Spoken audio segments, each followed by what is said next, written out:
آپ کسی سڑک پہ جا نہیں سکتے, کہیں بیٹھ کے کھانا نہیں کھا سکتے. آپ بیٹھتے ہیں, باہر کھڑے ہو جاتے ہیں تو آپ کے پاس 10 بیگرس آ جاتے ہیں, یہ مانگنے والے لوگ آ جاتے ہیں, وہ آپ بڑی امبیسنگ فیل کرتے ہیں کہ اب میں کیا کروں, میں کتنے کو دوں. تو یہ ایک جو بیگری ہے یہ ایک پروفیشن بھی ہے, اس میں بہت سارے لوگ, وہ ایک الگ کہانی ہے, لیکن بہت سارے ایسے لوگ ہیں جن کے پاس کمائی کے کوئی وسائل نہیں ہے کہ وہ کما سکیں, کھا سکیں, اپنے بچوں کو کھلا سکیں. تو یہ جو اس طرح کی صورتحال ہے, اس پہ ہم چاہتے ہیں کچھ ہمیں کوئی دوست اس طرح کا ہو جن کے پاس کچھ انسائٹ ہو, انفارمیشن ہو, ان کے لیے کچھ کوئی ایسی خبر دے, کوئی ایسی بات بتائے جس سے لوگوں کو کچھ فائدہ ہو اور کچھ اس کو امید کی کرن دکھائے. دوستو اس پہ ہم یقیناً بات کریں گے اپنے گیسٹ, اپنے دوست سے, اعجاز خواجہ سے. لیکن ابھی ہم بڑھتے ہیں ایک خوبصورت نغمے کی طرف. آئیے ہم نغمہ سنتے ہیں, نغمے کے بعد پھر ہو سکتا ہے ہمارے پاس ایک بریک شروع ہو جائے, بریک کے بعد واپس آ کے ملتے ہیں. ویلکم بیک دوستو, ہم ایک دفعہ جڑ چکے ہیں اور ہم بات کر رہے تھے پاکستان میں اور اسپیشلی سندھ میں پاورٹی کے حوالے سے. ہم کوشش کر رہے ہیں اپنے دوست سے بات کرنے کی. ہمارے ساتھ ہمارے دوست اعجاز خواجہ صاحب لائن پہ موجود ہیں, ہم ان سے بات کرتے ہیں. السلام علیکم خواجہ صاحب. وعلیکم السلام. اعجاز صاحب ہمیں تھوڑا بتائیے گا کہ یہ جو آج کل بہت زیادہ ایک تو انفلیشن ہے اور پاکستان میں پاورٹی ایک بہت بڑا ایک سیریس ایشو ہے, تو آپ اس کو کیا سمجھتے ہیں کہ لوگوں کو اس کو کیا امپیکٹ پڑ رہا ہے ہماری سوسائٹی میں اس کے بارے میں؟ یہ پاورٹی دیکھیں, یہ جو ابھی جو پینڈیمک ہوا ہے نا, یہ کووڈ-19 جی, تو اس کی وجہ سے جو ہے وہ پاورٹی تو پوری دنیا میں بڑھی ہے. اور اس کا ریزن یہ ہے کہ کاروبار پہ اثر ہوا ہے, مارکیٹس بند رہی ہیں, یہ پوری دنیا میں پاورٹی ریشو بڑھا ہے, لیکن پاکستان میں زیادہ بڑھا ہے. اس کا ریزن یہی ہے کہ جو ہمارے اکنامک سچویشن ہے وہ جو ہے وہ صحیح طرح سنبھل نہیں رہی, اور اکنامک ڈاؤن فال کی وجہ سے پاورٹی بڑھ رہی ہے اور پینڈیمک کی وجہ سے بھی بڑھ رہی ہے. تو ابھی جو ہے وہ یہ پاورٹی اور بھی بڑھے گی میرے خیال میں, اور اس کو کنٹرول کرنے کے لیے مشکل ہے کہ پاکستان کو جتنے بھی لون ملیں گے تو اس کا کوئی فائدہ ہوگا, اس کا نقصان ہی ہوگا, تو ہوتا رہے گا زیادہ.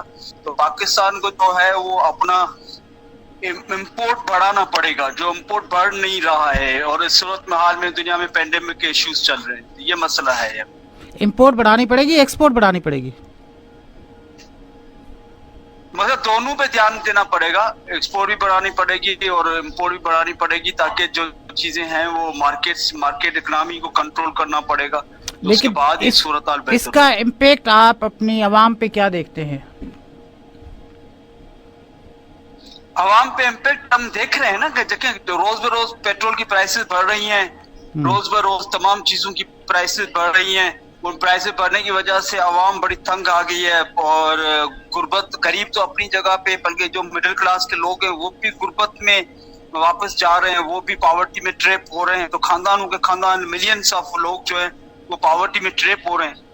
تو میری نظر میں تو پاکستان میں ابھی جو ہے کوئی پاورٹی 50 سے پلس ہے, 50% سے پلس چلی گئی آگے. 50 تو ڈاکومنٹڈ ہے. ہاں 50% تو ڈاکومنٹڈ, جو بلو رہے گی. جو گورنمنٹ کہتی ہے نا انڈر 40 ہے, وہ انڈر 40 نہیں ہے, وہ ابھی یہ اور بھی بڑھ رہی ہے, 50 پلس ہو گئی ہے, زیادہ بڑھ.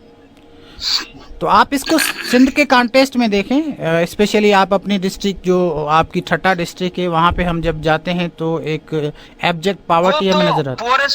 وہ تو پورسٹ آف دا پور ڈسٹرکٹس ہیں, ٹھٹا ہے, بدین ہے وغیرہ, لیکن یہ اوورآل پورے سندھ پہ تمام ڈسٹرکٹس پہ اثر اس کا پڑ رہا ہے. ابھی جو صورتحال ہے وہ تمام ڈسٹرکٹس میں بہت بری ہے.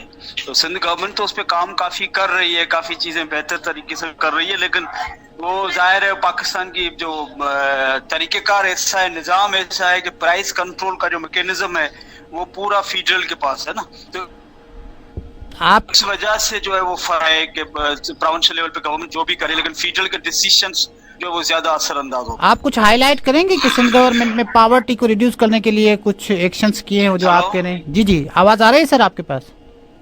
ہلو ہم نے دیکھا سندھ گورنمنٹ نے جو ایکشن لیے ہیں اس میں زیادہ تر سکسیس پروگرام جو یورپین یونین کے ساتھ چل رہا ہے، پاورٹی بیس جو ہے وہ اس پہ یونین کاؤنسل لیول پہ، پھر پی پی آر پی چل رہا ہے جو لو کاسٹ ہاؤسنگ وغیرہ، تو اس طرح کے کئی پروگرامز ہیں مائکرو کریڈٹ کے، مائکرو فائنانس کے چل رہے ہیں. تو لیکن اس اسٹیج پہ جو ہے نا وہ گورنمنٹ کی جتنی بھی سپورٹ ہو، لیکن اوور آل جو فیڈرل جو سسٹم ہے نا اس وجہ سے جو اثر برا پڑ رہا ہے، اور پاورٹی ویسے بہت زیادہ بڑھ گئی ہے پاکستان. ہاں تو آپ کیا پاپولیشن کا بھی ایشو ہے، پاپولیشن بڑھ رہی ہے، پاپولیشن پہ کنٹرول نہیں ہو رہا، تو ظاہر ہے ان تمام پینڈیمک ہے، پاپولیشن ہے، یہ سب جو ہیں وہ اثر انداز سب چیزیں ہو رہی ہیں. تو جب تک پاپولیشن پہ کنٹرول نہیں ہوگا، گورنمنٹ کی جتنی بھی پالیسیز ہیں کتنی بھی وہ کر لیں اس کا فرق اتنا نظر نہیں آئے گا. مطلب آپ ایک بندے کو غریب غربت سے نکال رہے ہیں اور 600 بندے پیچھے پیدا ہو رہے ہیں، کیا کریں گے آپ؟ دکھائی نہیں دے گی آپ جتنا بھی کام کریں، کیونکہ اب پاپولیشن بڑھ زیادہ رہی ہے، آپ کیا دکھائیں گے؟ اس میں اتنا جتنا پڑھیں گے پرسنٹیج کم ہوگا نا. Very true. اچھا اب اس کا امپیکٹ آپ ایجوکیشن پہ اگر ہم اس کو لنک کریں، میں پڑھ رہا تھا کہ کوئی ہمارے پاس 13 اور 11% بچوں کا ہے جو اسکولس جاتی ہیں، باقی پاورٹی کی وجہ سے وہ اسکولس جاتی نہیں ہے اور ڈراپ آؤٹ ہو جاتے ہیں. تو آپ اس کو کس طرح دیکھتے ہیں؟ بالکل صحیح ہے، ڈراپ آؤٹ ریشو بڑھ رہا ہے. سندھ میں تو آپ کو پتا ہے کہ گورنمنٹ خود کہتی ہے کہ 40 لاکھ 50 لاکھ اسکول سے بچے باہر ہیں. یہ تو خیر بہت 25-30 سال کی کہانی ہے. 50 لاکھ نہیں بولتے، 7.7 ملینز. جی پاکستان میں یہ جو ہے وہ کوئی 13-14 ملین ہے، زیادہ ہے بچے سے زیادہ. 1.30 کروڑ بچے اسکول سے باہر ہیں پورے پاکستان میں 2.5 ملین، سوری 25 ملین. ہاں تو 2.5 کروڑ ہوئے نا. سندھ میں یہ زیادہ ہیں، 50-60 لاکھ ہیں. تو اس کا ریزن یہ ہے کہ ایک تو غربت ہے، دوسری بات یہ ہے کہ لوگوں کی جو پرائرٹیز ہیں وہ گورنمنٹ کے ایجوکیشن سے کچھ ڈفرنٹ بھی ہیں، یہ بھی ایک فیکٹر ہے. جیسے مدرسہ ایجوکیشن ہے، اس کے علاوہ جو ایجوکیشن ہے لوگ اس میں بھی بچوں کو بھیجتے ہیں. تو اس کا ریزن یہ ہے. پھر آپ کا ٹیچر ایبسنٹیزم آ گیا، ٹیچر استاد نہیں ہے اسکولوں میں، بچے تیار ہو کے، میں نے ایسا بھی دیکھا ہے کہ کئی اسکول میں بچے بیچارے تیار ہو کے جاتے ہیں، ٹیچر استاد ہے ہی نہیں. تو یہ تمام فیکٹرز ملا کے غربت کے ساتھ یہ جو گورننس کے ایشوز ہیں اور غربت ہے، یہ سب چیزیں ملا کے پھر یہ ریشو بڑھ رہا ہے. اور ابھی تو اور بھی بڑھے گا، کہ جتنی پاورٹی بڑھے گی تو اس سے نقصان ہوگا، اور لوگ اپنے بچوں کو، ظاہر ہے بچے زیادہ ہیں، پیدائش زیادہ ہو رہی ہے، پاپولیشن زیادہ ہو رہی ہے، تو اس ایجوکیشن پہ اثر پڑے گا. کتنے بچوں کو پڑھائیں گے نا؟ پیسے ہے نہیں لوگوں کے پاس، غربت ہے، کمائی اتنی زیادہ نہیں ہے، کمائی تو کم ہوئی ہے. تو اس وجہ سے جو ہے یہ بہت برا فرق پڑے گا، اور یہ کنٹینیو رہے گا میرے خیال میں 1-2 سال یہ سچویشن سیم رہے گی. اچھا یہ سچویشن سیم رہیں گی. اس کو تھوڑا سا آپ لنک کریں ہمارے نیوٹریشنز کے ساتھ. اگر اتنی انفلیشن ہوگی تو ہمارے لوگوں کے پاس پہلے بھی نیوٹریشنز کی بہت کمی ہے، تو اس کا کیا امپیکٹ دیکھ رہے ہیں آپ؟ امپیکٹ پڑ رہا ہے نا، 4% نیوٹریشن آپ کی بڑھ گئی ہے پورے پاکستان میں، میل نیوٹریشن بڑھ گئی ہے. تو پہلے جو ریشیو تھا 44 اور 48 ہو گیا ہے، وہ کچھ لوگ کہتے ہیں 51% ہو گیا، تو 48 ہو گیا. اسٹنٹنگ بڑھ رہی ہے. ظاہر ہے نیوٹریشن کا ڈائریکٹلی تعلق ہے آپ کی کمائی سے، آپ کے جو ڈیلی آپ انٹیک لیتے ہیں اس پہ، تو وہ کم ہوگا نا، غربت میں تو کم ہوگا نا. وہ جو ابھی جو اس حکومت نے جو مہنگائی کی ہے، یہ سب سے زیادہ مہنگا، اس کا برا اثر تو مڈل کلاس پہ اور غربت غریب پہ پڑ رہا ہے نا. اور جب پیٹرول بڑھتا ہے تو آپ کو پتہ ہے ہر چیز بڑھ جاتی ہے، تو ظاہر ہے لوگوں کو برا اثر ہو گیا ہے. میں نے کئی لوگوں کو دیکھا ہے جنہوں نے اپنی گاڑیاں چھوڑ دی ہیں، موٹر سائیکلیں چھوڑ دی ہیں، سائیکلوں پہ سفر کر رہے ہیں، جانا چھوڑ دیا ہے. میں نے دیکھا ہے لوگوں کو 3 دن اب گھر سے نہیں نکلیں گے. میں نے کہا کیوں؟ تو بولا اس لیے نہیں نکلیں گے کہ پیٹرول کے پیسے نہیں ہیں، 3 دن نکلیں گے 3 دن. تو یہ صورتحال سب پہ امپیکٹ کر رہی ہے نا. اور گورنمنٹ یہ نہیں سوچ رہی، گورنمنٹ جو سوچ رہی ہے وہ یہ سوچ رہی ہے کہ اس کو آسرے دے رہی ہے، لوگوں کو بڑھا رہی ہے چیزیں. اور اس طرح دنیا میں کہیں بھی نہیں ہوتا کہ چیزیں بڑھیں. جب آپ کی مارکیٹ جو ان ایون ہے، جب آپ کی اکنامی ان ایون ہے، اکنامی بڑھ نہیں رہی، جی ڈی پی آپ کی بڑھ ہی نہیں رہی، تو آپ کو فیصلے اس انداز سے کرنے چاہیے نا کہ لوگوں پہ امپیکٹ نہ ہو.